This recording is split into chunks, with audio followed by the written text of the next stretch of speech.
कहाँ है मामा शकुनी का मंदिर? महाभारत में कई पात्रों के मंदिर हमारे देश में स्थित है, जैसे भीष्म पितामह का, श्री कृष्ण का, गुरु द्रोणाचार्य का, लेकिन बहुत कम लोगों को पता है कि महाभारत के सबसे बड़े खलनायक मामा शकुनी का भी एक मंदिर है। ये मंदिर केरल के कोट्टारक्कारा में मौजूद है। इस मंदिर को मायमकोट्टू मलंचारू मलनाड मंदिर के नाम से जाना जाता है। दूर दूर से लोग इस मंदिर को देखने यहाँ आते हैं। क्या है इस मंदिर की मान्यता? स्थानीय लोगों के अनुसार ये मंदिर यहाँ किसने बनवाया, इस बारे में तो कोई नहीं जानता।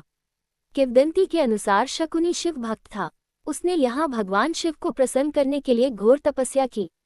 प्रसन्न होकर शिवजी ने उसके सामने प्रकट हुए और उसे कई वरदान भी दिए।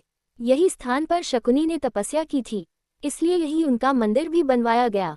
जिस पत्थर पर शकुनी ने तप किया था वो आज भी यहाँ स्थित है। इसे पवित्रेश्वरम कहा जाता है। हर साल होता है उत्सव। मामा शकुनी के इस मंदिर में हर साल उत्सव मनाया जाता है, जिसे मलक्कुडा महोत्सवम उत्सव कहते हैं। हजारों लोग इस उत्सव में शामिल होते हैं और मामा शकुनी की पूजा करते हैं। साथ ही यहाँ नाग माता, नागराज आदि की पूजा का भी विधान है। इस उत्सव के दौरान यहाँ स्थानीय लोग नाचते गाते और अपनी परंपराओं का पालन करते हैं। कैसे पहुँचे? कोट्टारक्कारा तिरुवनंतपुरम से लगभग 65 किलोमीटर दूर है। यहाँ से मामा शकुनी के मंदिर की दूरी लगभग 16 किलोमीटर है। केरल के मुख्य शहरों से कोट्टारक्कारा की बसें आसानी से मिल जाती हैं। कोट्टारक्कारा से सबसे नज़दीक रेल स्टेशन मुन्रोतुरुटू है, जहाँ यहाँ से लगभग 30 किलोमीटर है। यहाँ से बस या टैक्सी से कोट्टारक्कारा पहुँचा जा सकता है। कोट्टारक्कारा से सबसे नज़दीक हवाई अड्डा तिरुवनंतपुरम में है, जो लगभग 65 किलोमीटर दूर है। महाभारत के पात्र शकुनी ने भगवान शिव की तपस्या के लिए केरल के कोलम में स्थित मायमकोट्टू मलंचारू मलनाड मंदिर में जाया था। इस मंदिर में मामा शकुनी की पूजा की जाती है। कहा जाता है कि शकुनी ने महाभारत युद्ध के बाद पश्चाताप किया और संन्यास ले लिया था। इसके बाद उन्होंने भगवान शिव की तपस्या की थी। इस मंदिर में मामा शकुनी के अलावा देवी माता, किरातमूर्ति और नागराज की भी पूजा की जाती है। इस मंदिर में हर साल मलक्कुडा महोत्सवम का त्योहार भी मनाया जाता है। शकुनी से जुड़ी कुछ और खास बातें। शकुनी गांधार साम्राज्य का राजा था। गांधार आज के अफगानिस्तान में है। शकुनी हस्तिनापुर के राजा धृतराष्ट्र का साला और कौरवों का मामा था। शकुनी कुरुक्षेत्र के युद्ध के लिए जिम्मेदार पात्रों में से एक था। शकुनी ने अपने भांजे दुर्योधन को पांडवों के खिलाफ कुटिल चालें चलने के लिए उकसाया था। शकुनी द्वापर युग के राक्षस का अवतार था। शकुनी या शकुनी गंधार साम्राज्य का राजा था। ये स्थान आज के अफगानिस्तान में है। वह हस्तिनापुर महाराज और कौरवों के पिता धृतराष्ट्र का साला था और कौरवों का मामा। दुर्योधन की कुटिल नीतियों के पीछे शकुनी का हाथ माना जाता है और वह कुरुक्षेत्र के युद्ध के लिए दोषियों में प्रमुख माना जाता है। शकुनी लंगड़ा कैसे हुआ था? मृत्यु से पहले राजा सुबल ने धृतराष्ट्र से शकुनी को छोड़ने की विनती की, जिसको धृतराष्ट्र ने मान लिया। राजमहल की चकाचौंध में शकुनी अपना प्रतिशोध न भूल जाए, इसलिए सभी ने मिलकर उसका एक पैर तोड़ दिया, जिससे वह अपने परिवार के अपमान की बात याद रखे। तब से शकुनी लंगड़ा कर चलने लगा। शकुनी की मृत्यु कैसे हुई?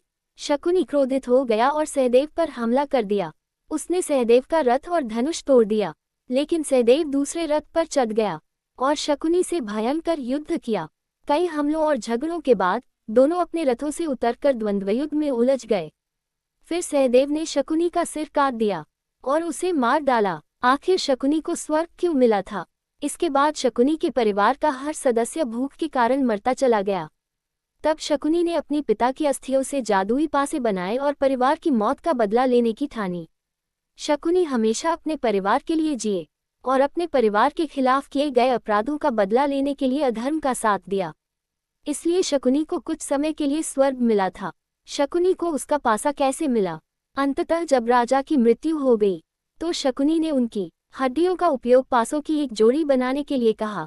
ये पासे जादुई थे और शकुनी की आज्ञा का पालन करते थे। शकुनी की मृत्यु के बाद उसके पासे का क्या हुआ?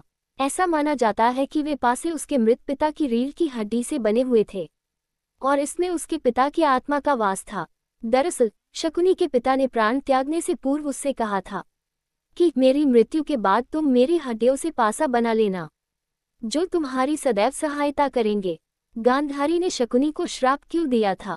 शकुनी किसका अवतार है? कृपाचार्य, रुद्र के एक गण ने कृपाचार्य के रूप में अवतार लिया। शकुनी, द्वापर युग के अंश से शकुनी का जन्म हुआ। धृतराष्ट्र और पांडु, अरिष्टा के पुत्र हंस नामक गंधर्व धृतराष्ट्र तथा उसका छोटा भाई पांडु के रूप में जन्मे। विदुर, सूर्य के अंश धर्म ही विदुर के नाम से प्रसिद्ध हुए। शकुनी अपनी एक आंख क्यों बंद करता है, यह उनकी अभिनय शैली थी। और आप जानते हैं, वह भाव बिना संवाद के भी हमें बता देता था कि वह क्या सोच रहे हैं।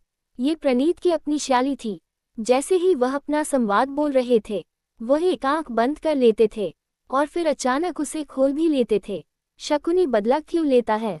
लेकिन फिर भी शकुनी ने युद्ध होने दिया, क्योंकि वह धृतराष्ट्र के आराम क्षेत्र को नष्ट करना चाहता था और उसे दंडित करना चाहता था, क्योंकि शकुनी की बहन का विवाह एक अंधे व्यक्ति से हुआ था। इसलिए उसने कार्य पूरा करने के लिए लगभग सभी कौरवों और खुद को मारकर इसका बदला लिया। शकुनी को श्राप किसने दिया था? कंधार, अफगानिस्तान की राजकुमारी गांधारी ने अपने भाई शकुनी, अफगानिस्तान के तत्कालीन शासक को श्राप दिया था कि तुम्हारी कुटिलता और चालाकी के कारण ही मैंने अपने 100 बच्चों को खो दिया है। उसने उसे श्राप दिया था कि तुम्हारे राज्य में कभी भी शांति, समृद्धि और प्रगति नहीं होगी। इसलिए आज भी अफगानिस्तान में तहस नहस मची रहती है। शकुनी को पांडवों से नफरत क्यों थी? वह वही था जिसने अपने भांजे को हस्तिनापुर की गद्दी दिलाने के लिए सारे गलत काम किए थे। अपनी बहन के प्रति उसका अंधा प्यार उसके सभी गलत कामों का मुख्य कारण था। वह हमेशा पांडवों से नफरत करता था और कौरवों को उनके खिलाफ कर देता था, ताकि उसका भांजा गद्दी पा सके और शासक बन सके। ऐसी ही वीडियो देखने के लिए वीडियो लाइक करें और चैनल को सब्सक्राइब करें और बेल आइकन भी प्रेस कर ले, ताकि नोटिफिकेशन आता रहे। धन्यवाद। साम सदाशिव।